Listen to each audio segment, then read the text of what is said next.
Hello students, good morning.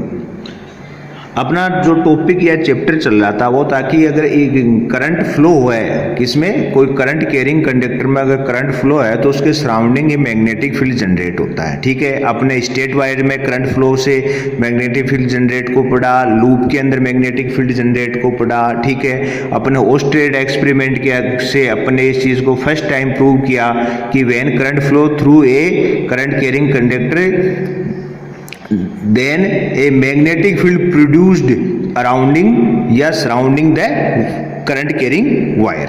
ठीक है, अब मैग्नेटिक फील्ड है वो एक वेक्टर क्वांटिटी है। मैग्नेटिक फील्ड क्या है? Vector quantity. वेक्टर क्वांटिटी का सेंस होता है कि उसके अंदर डायरेक्शन का एक अपने आप में बहुत बड़ा रोल होना। ठीक है, कि विदाउट डायरेक्शन उस फिजिकल क्वांटिटी को अपन रिप्रेजेंट नहीं कर सकते। तो मैग्नेटिक फील्ड क्या है?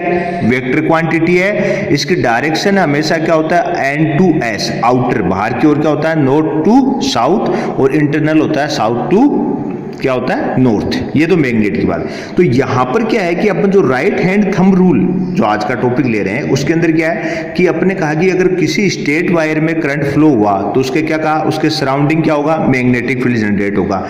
लेकिन अभी मैं आपको क्या बता रहा हूं कि मैग्नेटिक फील्ड क्या है? Vector quantity. और वेक्टर क्वांटिटी की एक पर्टिकुलर डायरेक्शन डिफाइन होनी चाहिए, और वो कौन अपने को किससे अपन मेजरमेंट कर सकते हैं या किससे कैलकुलेट करेंगे? Right hand thumb rule. देखो मैं आपको पहले एक्सप्लेन करता हूं, उसके बाद हम अपन इसकी थ्योरी के ऊपर करें। जैसे सपोज करो ये स्टेट वायर है, इसमें करंट फ्लो है आई। ठीक है, तो आपका राइट हैंड थंब रूल कहता है कि आप किसी भी वायर का है, स्टेट वायर है, उसकी होल्डिंग करें, उसको आप होल्ड करें या उसको प्लग करें, उसको पकड़ेंगे तो उस कंडीशन में क्या होगा कि आप कहें कि आपका जो राइट हैंड से किससे यूज करना है आपको? राइट हैंड को इस टाइप से आप उस वायर को कनेक्ट करें कि जो आपकी थंब की डायरेक्शन है, थंब का जो नोट वो किस में होना चाहिए? करंट फ्लो की डायरेक्शन में। आपका थंब कौन से में होना चाहिए? करंट फ्लो डायरेक्शन में। अब जैसे आप इसको पकड़ेंगे, देखो आप देखो इस करंट की डायरेक्शन में आपने थंब कर दिया तो पकड़ने के लिए आपकी ये जो अभी फिंगर ऐसे ऐसे राउंड आएंगी कि नहीं आएंगी? तो आपकी जो ये फिंगर है वो किसको रिप्रेजेंट करेंगी? उसके सराउंडिंग मैग्नेटिक फील्ड लाइन को। किसको करेंगी? मैग्नेटिक फील्ड लाइन को। तो ये क्या कहता है आपका रूल? ये कहता है कि इमेजिन कि भाई आप ऐसा सोचिए या ऐसा विचार कीजिए, बनाइए, imagine that you R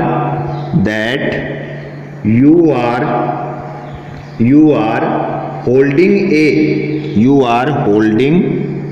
A current carrying straight conductor कह सकते हो, वायर भी कह सकते हो। स्टेट कंडक्टर कि आप ऐसे इमेज कीजिए कि आप एक स्टेट करंट कैरिंग कंडक्टर को क्या कर रहे हैं? होल्डिंग कर रहे हैं इन योर राइट हैंड। ठीक है, इन योर राइट हैंड, कि आपने अपने दाहिने हाथ से इसको पकड़ा। सच दैट, कैसे करना है? Such that the thumb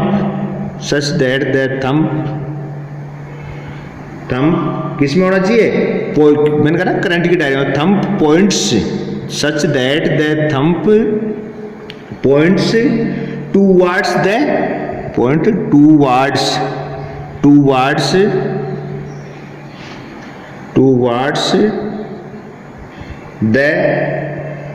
direction of current. आपकी थंब की डायरेक्शन किस में होनी चाहिए? करंट की साइड में। तो क्या? Towards the thumb direction of current. ठीक है, कि आपने क्या कहा? इमेजिन, क्या आप कह रहे हैं? इमेज कीजिए, आप कह रहे हैं इमेजिन कीजिए that you are holding a current carrying straight wire. जैसे आप एक करंट कैरिंग स्टेट वायर है, इसको आप होल्डिंग कर रहे हैं, तो क्या कर रहे हैं? इन योर राइट हैंड, किस में करना है? Right hand. सच दैट, साथ में क्या रखना है कि द थंब पॉइंट्स, कि आपका जो अंगूठा है, थंब है, points towards the direction of current. जैसे भाई ये आपको नीचे में डायग्राम, करंट इधर जा रही है तो आपका थंब भी क्या होना चाहिए? ऐसे। इसको आप होल्ड करें तो थंब उस करंट की डायरेक्शन में। तो अब क्या होगा? मैंने कहा भाई फिंगर किसको रिप्रेजेंट करेंगे? आपकी इसकी मैग्नेटिक फील्ड लाइन को। तो ठीक है, तो करंट, तो देन देखो, देन योर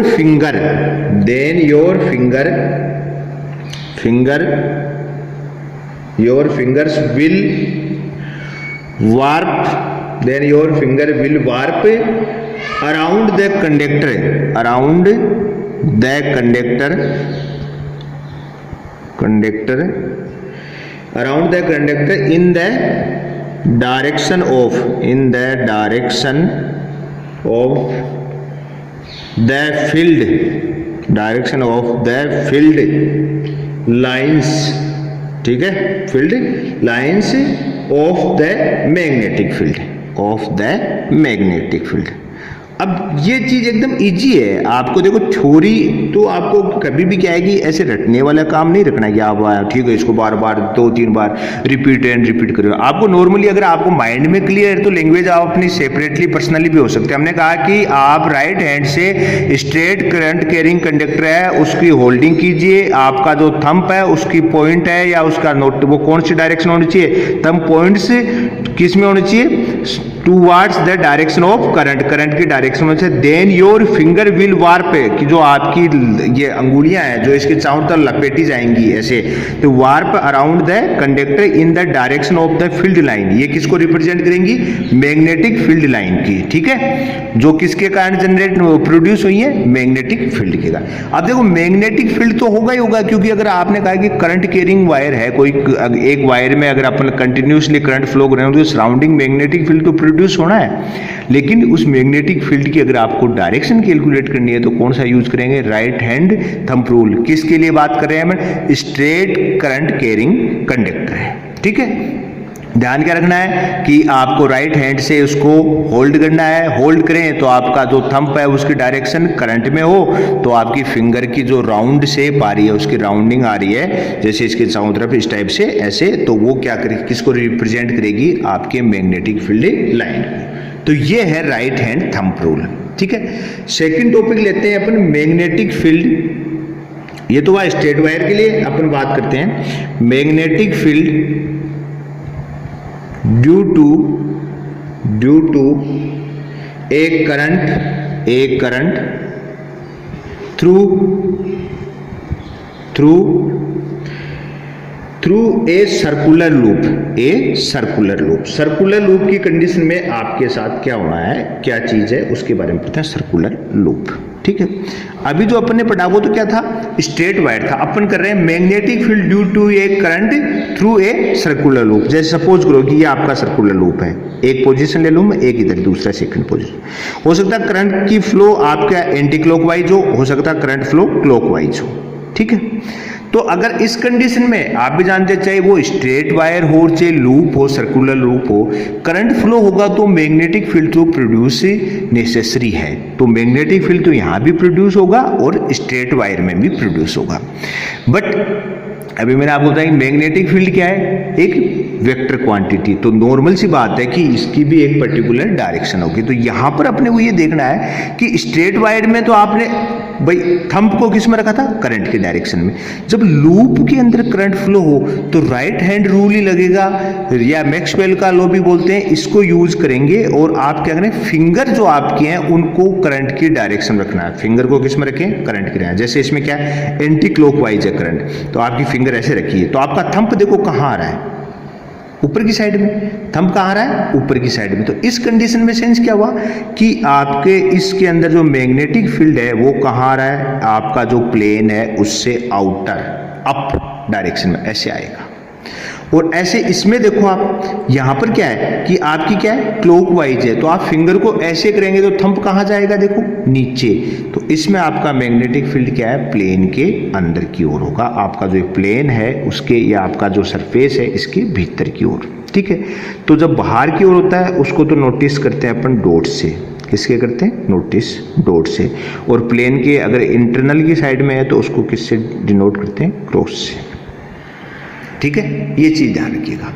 तो ये आपका वही राइट हैंड रूल यूज कर रहे हैं अपन, लेकिन आपको मैं क्या बता रहा हूँ कि राइट हैंड रूल के अंदर या जब आप लूप के अंदर या जो सर्कुलर अगर मान लो करंट कैरिंग वायर है या कोयल भी कह सकते हो उसको, लूप के साथ अपन क्या बोलते हैं, कोयल भी बोलते हैं, उस कंडीशन में आपकी फिंगर है वो करंट फ्लो की डायरेक्शन में होंगी और आपका थंब है वो किसको रिप्रेजेंट करेगा, मैग्नेटिक फील्ड। तो इस फर्स्ट वाले के अंदर तो क्या था कि थंब वो किस में होना चाहिए, करंट की डायरेक्शन में, और फिंगर किसको कर रही थी, मैग्नेटिक फील्ड को। ठीक है, और यहां पर क्या बात कर रहे हैं अपन, करेंगे जो फिंगर है वो किस में होनी चाहिए, करंट में, और थंब किसको करेगा, मैग्नेटिक फील्ड को। अपोजिट हो जाते हैं दोनों, स्ट्रेट वायर में और इस कंडीशन में। ठीक है, फर्स्ट। सेकेंडरी क्या होता है कि जो स्ट्रेट वायर है उसमें के में जब करंट फ्लो होगी तो मैग्नेटिक फील्ड जो प्रोड्यूस हो रहा है वो डायरेक्टली डिपेंडेंट किस पे होता है, करंट पे। किस पे डिपेंड करता है, करंट पे। और जो आपके जो सर्कुलर लूप है इसके अंदर है वो मैग्नेटिक फील्ड है वो डिपेंड करेगा नंबर ऑफ राउंड पर। किस पे करेगा, नंबर ऑफ राउंड। क्योंकि अगर जैसे आपने अगर कोयल है, कोयल कहाँ, अगर मैं आपको कोयल का एक एग्जांपल बताऊं, अगर आपने कभी फैन की या मोटर की बाइंडिंग देखी है अंदर से, अगर आपने किसी कोई इलेक्ट्रिकल शॉप पे गए हो और ऐसे कहीं पे देखा हो तो वहां पर आप देखोगे खूब सारे कंटिन्यूसली लूप ही लूप होते हैं। ठीक है, तो उसको अपन क्या बोलेंगे, कोयल। कोयल के अंदर क्या होता है, नंबर ऑफ राउंड, वायर के जो है राउंड है वो 1 to n, मतलब 1 to n का सेंस क्या है, 10 भी हो सकते हैं, 100 भी हो सकते हैं, 1000 भी हो सकते हैं। तो अगर ऐसे खूब सारे राउंड हो, जैसे मान लो ये आपकी कोयल है, ऐसे खूब सारे वायरों के ऐसे राउंड हो सकते हैं, n राउंड। ऐसे कितने हो सकते हैं, n राउंड। तो उस कंडीशन में इसमें जो मैग्नेटिक फील्ड का जो जनरेट होगा, सॉरी प्रोड्यूस होगा, उसमें की जो वैल्यू है वो क्या होगी, किस पे डिपेंड करेगी, नंबर ऑफ राउंड पर। और स्ट्रेट वायर में जो मैग्नेटिक फील्ड की वैल्यू है किस पे डिपेंड करती है, करंट फ्लो पर। तो ये दो मोस्ट पॉइंट ध्यान रखने हैं आपको कि द मैग्नेटिक फील्ड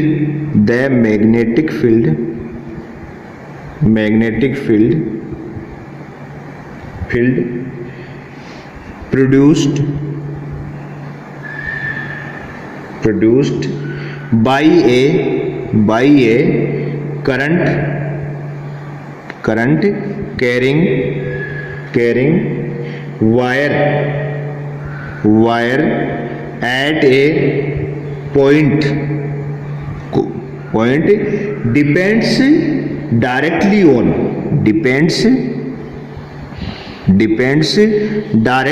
on। देखो आपको ये स्ट्रेट वायर की बात कर रहा हूं मैं, यहाँ पे किसकी बात कर रहा हूं, straight wire. Directly on the current passing through it, कि जो इसमें से जो करंट फ्लो हो रही है उस पर डायरेक्टली डिपेंड कर रहा है। ठीक है ना, तो ये चीज ध्यान रखिएगा। वो यहाँ पर तो मैंने किसके लिए बात करी है, स्ट्रेट वायर के लिए। मैंने कहा कि the magnetic field produce by A current carrying wire eight A point depends directly on the current passing. Straight wire के अंदर करंट फ्लो होने के कारण अगर किसी भी पॉइंट पे जो आपका मैग्नेटिक फील्ड प्रोड्यूस हुआ है उस वो बेसिकली डायरेक्टली किस पे डिपेंड कर रहा है, उसमें वायर में से जो करंट फ्लो हो रहा है उस पर डिपेंड कर रहा है। ठीक है, जबकि मैंने कहा कि लूप के अंदर जो आपकी करंट फ्लो होगी वो उसके कारण जो मैग्नेटिक फील्ड प्रोड्यूस होगा वो किस पे डिपेंड करेगा, नंबर ऑफ राउंड। ठीक है, तो अपन कह सकते हैं कि देयरफॉर, कि इस कंडीशन में क्या होगा, तो अपन कह सकते हैं कि therefore if there is a circular coil, या लूप भी कह सकते हो, circular coil having capital N turns. कितने टर्न माने अपने उस कोयल के अंदर, capital N turns. The field produced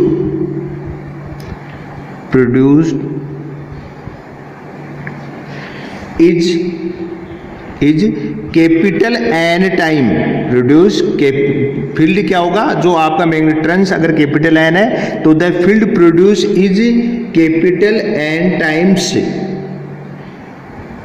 is as large, capital N times as large as that produced by a single turn। ठीक है, सेंस क्या हुआ कि स्ट्रेट वायर के अंदर तो मैंने कहा कि जो आपकी करंट फ्लो हुई उसके अंदर जो मैग्नेटिक फील्ड जो जनरेट है वो डायरेक्टली किस पे डिपेंड कर रहा है कि जो करंट फ्लो है किसमें, देखो on the current passing through it, कि इसमें से जो करंट पास हो रही है उस पे बेस्ड है। लेकिन मैंने कहा देयरफॉर अगर इसकी बजाय क्या होगी, इफ हमने क्या कहा, if there is a circular coil, अगर वहां पर अगर कोई सर्कुलर लूप है, वो टर्न है, कोयल है या सर्कुलर लूप है, उसमें कितने हैविंग एंट्रेंस, उसके कितने राउंड है उसके अंदर, सर्कुलर नंबर ऑफ राउंड कितने, capital N. The field produced, जो मैग्नेटिक फील्ड प्रोड्यूस्ड है, is capital N time as a large as the produce a single turn, कि अगर एन राउंड है, नंबर ऑफ राउंड कितने हैं, कैपिटल एन है, उस कंडीशन के अंदर जो मैग्नेटिक फील्ड की वैल्यू होगी वो एन टाइम होगी किसके, जो सिंगल मैग्नेटिक टर्न के, जो सिंगल टर्न के कारण जो मैग्नेटिक फील्ड जनरेट हुआ है। जैसे अपन बात करें, सपोज करो कि इसके लिए तो अपन कहते हैं एन इज इक्वल टू क्या है, 1 है, और इसमें कहते हैं एन इज इक्वल टू 10 है। तो अगर इसके लिए मैग्नेटिक फील्ड क्या है, स्मॉल एम है, तो इसका मैग्नेटिक फील्ड क्या होगा, M is equal to small M into 10, कितना हो जाएगा, 10 टाइम हो गया। क्यों, क्योंकि इसमें नंबर ऑफ राउंड कितने हैं, 10 है। तो जैसे जैसे राउंड इंक्रीज होंगे वैसे वैसे मैग्नेटिक फील्ड की वैल्यू इंक्रीज होगी। तो स्ट्रेट वायर में करंट फ्लो के कारण जो मैग्नेटिक फील्ड जनरेट होता है, प्रोड्यूस्ड होता है, उसकी वैल्यू इंक्रीज करनी है तो आप क्या करेंगे, उसमें जो करंट फ्लो हो रहा है उसकी वैल्यू इंक्रीज करेंगे। रीजन, क्योंकि वो डायरेक्टली डिपेंड्स ऑन करंट, ठीक है।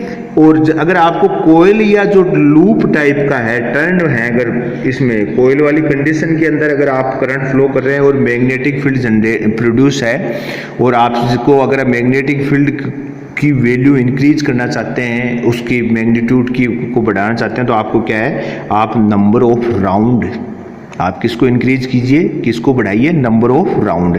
तो जिस कोयल में 10 राउंड है उसका मैग्नेटिक फील्ड क्या होगा, लो, किसके अकॉर्डिंग, जिसमें अगर 100 है, 1000 है। इस कारण अपने को जैसी रिक्वायरमेंट होती है मैग्नेटिक फील्ड की, इस कारण अगर आपने कभी कोई हेवी मोटर, एक नॉर्मल मोटर, अगर आपने कभी बाइंडिंग इनकी देखेंगे, जो अपनी छोटी नॉर्मल मोटर होती है उसमें नंबर ऑफ, उनकी कोयल में नंबर ऑफ राउंड क्या होते हैं, कम होते हैं, और जो अपने हेवी मोटर हैं उनमें नंबर ऑफ राउंड की क्वांटिटी क्या होगी, ज़्यादा होगी। कारण कि जो बड़ी मोटर हैं, हेवी मोटर हैं, उनके अंदर क्या चाहिए, अपने को हेवीली मैग्नेटिक फील्ड जनरेट करना होता है, वहाँ पर कितना हेवीली मैग्नेटिक फील्ड अपन प्रोड्यूस चाहते हैं। तो उस कंडीशन में अपन को क्या करना बताएं, नंबर ऑफ टर्न इंक्रीज किसको करेंगे, नंबर ऑफ टर्न को, ठीक है। इसका ध्यान रखिए, स्ट्रेट वायर का जो मैग्नेटिक फील्ड है वो किस पे डिपेंड करता है, करंट पर, और कोयल या टर्न या लूप कंडीशन में मैग्नेटिक फील्ड किस पे डिपेंड करता है, नंबर ऑफ राउंड, ठीक है। किस पे करेगा, नंबर ऑफ राउंड या नंबर ऑफ टर्न्स, इस पे डिपेंड करेगा। तो ये दो बेसिकली अपने बात करिए, एक तो right hand rule, thumb rule किया जो स्ट्रेट वायर के लिए यूज किया, और उसको भी फिर किसके लिए बताया मैंने, सर्कुलर के लिए। और स्ट्रेट वायर की जो मैग्नेटिक फील्ड है वो डिपेंड किस पे करता है, करंट पे, और जो आपका कोयल या जो सर्कुलर लूप है उसका जो मैग्नेटिक फील्ड है वो किस पे डिपेंड करेगा, आपके नंबर ऑफ टर्न्स पे डिपेंड करता है। तो आज के लिए इतना ही, थैंक्स।